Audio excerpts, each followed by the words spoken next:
Assalamualaikum warahmatullahi wabarakatuh. Kembali lagi bersama kami yang siap membantu Anda dalam menyelesaikan masalah hukum.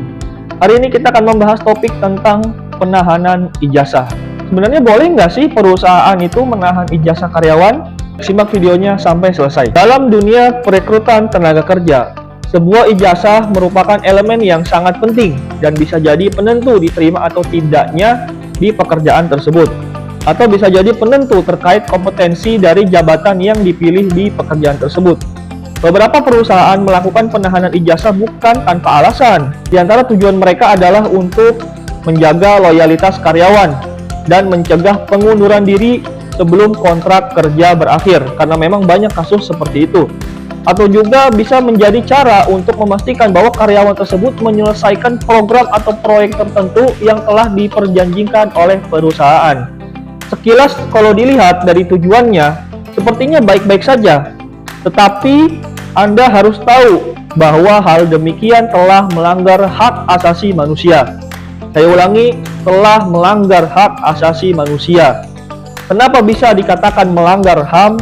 Ada 4 alasan. Yang pertama, karena karyawan dibuat seakan-akan tidak dibiarkan bebas dalam memilih pekerjaan.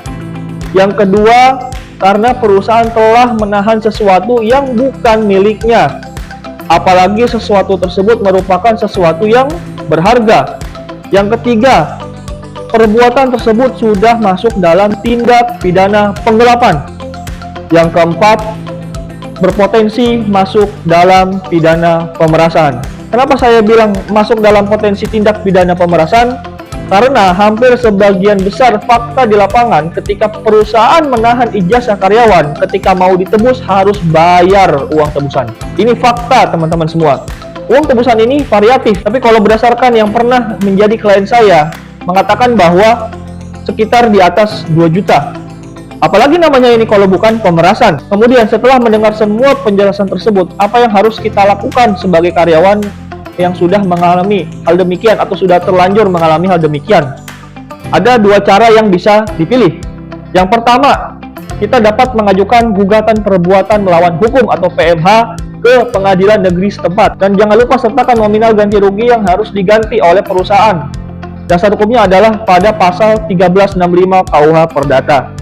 Yang kedua, kita dapat laporkan ke polisi karena sudah masuk ke dalam delik pidana, yaitu tindak pidana penggelapan. Lalu bagaimana buat para pencari kerja yang baru mau melamar pekerjaan dan ada kontrak penahanan ijazah?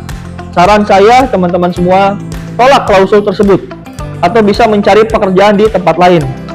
Saya berbicara seperti ini bukan tanpa dasar, karena saya sebelumnya pernah punya klien yang menjadi korban dari perbuatan tersebut. Dia menyesal kenapa dulu dia terima tawaran tersebut, dan dia juga harus bayar uang tebusan sampai jutaan hanya untuk mengambil ijazah dia. Itulah alasan kenapa saya menyarankan hal demikian. Oleh karenanya, marilah kita lebih bijak lagi sebelum menandatangani kontrak kerja. Silahkan komen di kolom komentar atau DM di Instagram saya yang ada pada di deskripsi jika ada yang ingin ditanyakan terkait masalah hukum. Jangan lupa subscribe, like, and share video ini sebanyak-banyaknya agar dapat bermanfaat untuk orang banyak. Sekian.